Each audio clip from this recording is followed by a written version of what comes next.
Então, muito boa tarde a todos. Bem-vindos aqui à Livraria Bertin, no Fórum, e a mais um evento, Café Livros e Ciência. Uma apresentação de mais um livro que tem com o David Marçal, mas ele vai falar sobre isso, o professor Carlos Filhais, e portanto é um evento muito especial. Temos aqui a companhia dele e também é especial porque estamos a fazer este evento no âmbito da Semana da Ciência e Tecnologia, que esta semana estamos a comemorar.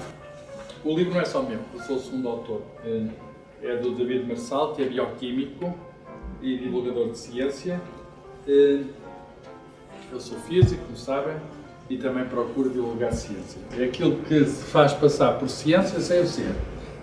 Não tem os elementos essenciais do método científico, não resulta da aplicação das regras da ciência, mas, no entanto, usa a linguagem da ciência, macaqueia, de algum modo, a linguagem científica. E o nosso livro é sobre isso. O nosso livro é um conjunto é um menu de histórias de falsa ciência. Houve quem tivesse associado pipocas com telemóvel antes de nós, portanto o título não é inédito, já existia na internet. Num jornal não acreditaram, pegavam todos os telemóveis, 30 telemóveis que havia na redação, tudo ali ao pé do milho, e nem um grão de milho saltou. Era uma empresa que fazia equipamentos de Bluetooth, que também são ondas de rádio, fazer comunicações sem fio de proximidade, e como sabem, pode-se usar o Bluetooth nos telemóveis. Podemos usar o sem fios com o Bluetooth.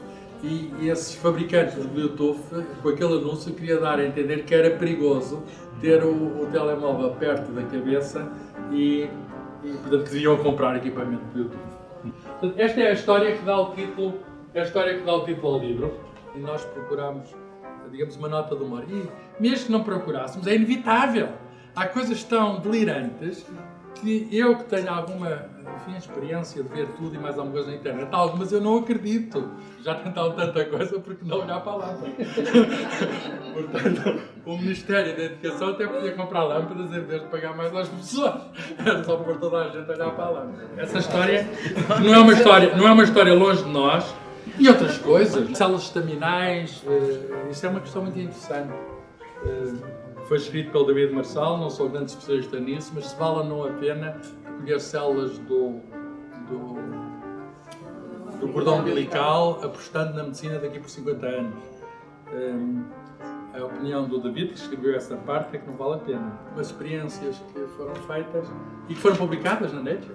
O artigo depois teve que ser retirado, mas foi publicado na Nature, que é uma revista, como sabem, que tem maior impacto, e dizia que a água tinha uma espécie de memória, se sabia o que é que lá tinha acontecido. Mas foi preciso um mágico, um indivíduo que é ilusionista, ter ido tentar aplicar a ciência para mostrar que ali havia truques. Os mágicos, às vezes, são bons para isto, portanto, com um grande X vermelho, dizer que aqueles artigos até podem estar na internet, mas estão riscados, é como se não existissem, tirarem do doutoramento. Ele protestou em tribunal, o tribunal em primeira instância deu razão ao queixoso, mas em segunda instância ganhou a universidade e ele deixou de ser doutor. Isto é o número 1 de uma nova revista lançada em 2009, Edge Science, Current Research and Insight. Estão a ver, quer dizer, isto é absolutamente falsa ciência. E que, de algum modo, tentam replicar a instituição científica. Não tem, como sabem, nenhum efeito, mas o que é que isto funciona? Diz que é um holograma, e aqui de hologramas percebe o Pedro, que é um holograma, ele pode dar o holograma, há uma tira de borracha ou de silicone, é pôr o holograma com a tira de silicone e andar com aquilo e diz que dá equilíbrio. Dá equilíbrio é quem o tiver. Quem ler só as gordas, pensa que estão as duas coisas em pé de igualdade. A homeopatia é uma fraude completa. Significa que uma pessoa pega numa molécula, pega num princípio ativo qualquer, mas depois dissolve aquilo muitas vezes, e a ideia é que depois de dissolver muitas vezes aquilo é que está bom. Não há molécula nenhuma mesmo. Ao fim a probabilidade de ter molécula é praticamente nula, como já vou mostrar. A primeira vez que tomei isto foi na sessão da apresentação do livro em Lisboa. Pagámos um medicamento para a gripe e fizemos o seguinte: aquilo era para tomar uma pastilha todos os dias, ao longo de não sei o quê, tomámos a caixa toda.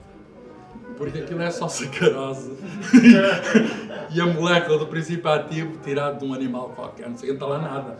Pelo menos a avaliar pela concentração que eles apregoaram. Se eles não mentiram na concentração, o princípio ativo não existe. De modo que eu estou vivo.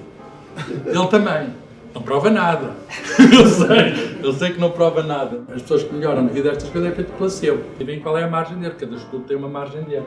E o símbolo desta colaboração o centro desta coisa é pôr as margens de erro, cada um destes estudos, e pegarem 40, 50, 60 estudos, portanto, digamos, e deitar fora os estudos que não interessam, porque são poucas pessoas, têm margens de erro.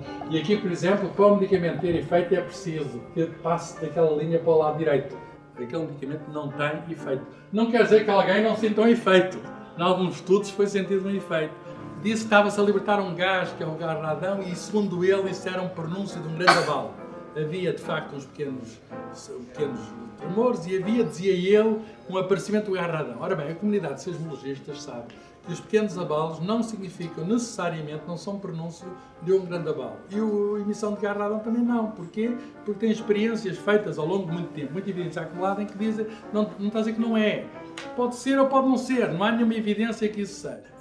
E as pessoas começaram a ter medo. E o que é que o Governo diz? Através da Comissão Nacional de Proteção Civil, reúne os seismologistas, reúne o chefe da Proteção Civil naquele sítio, e quem falou no final da conferência de imprensa, quem fala é um engenheiro, que é o chefe, o vice-chefe da Proteção Civil, mandatado politicamente. Os cientistas ouviram e não disseram nada. E a mensagem foi muito simplesmente esta: não há perigo nenhum. O que é que acontece? Passado uma semana desta conferência, houve um grande terremoto com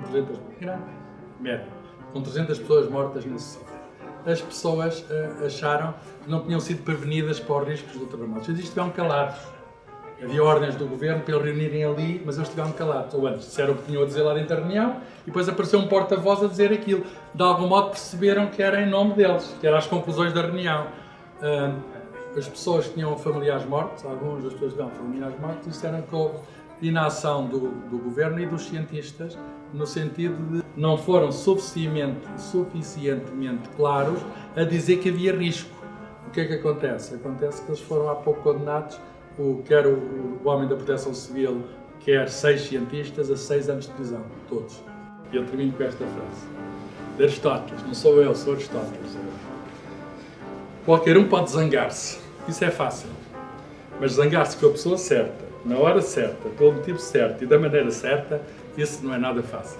De modo que esperamos que as pessoas se zanguem com o livro, mas na hora certa, com as pessoas certas, pelo motivo certo e da maneira certa, o que eu acho vai ser muito difícil. Muito obrigado pela vossa atenção.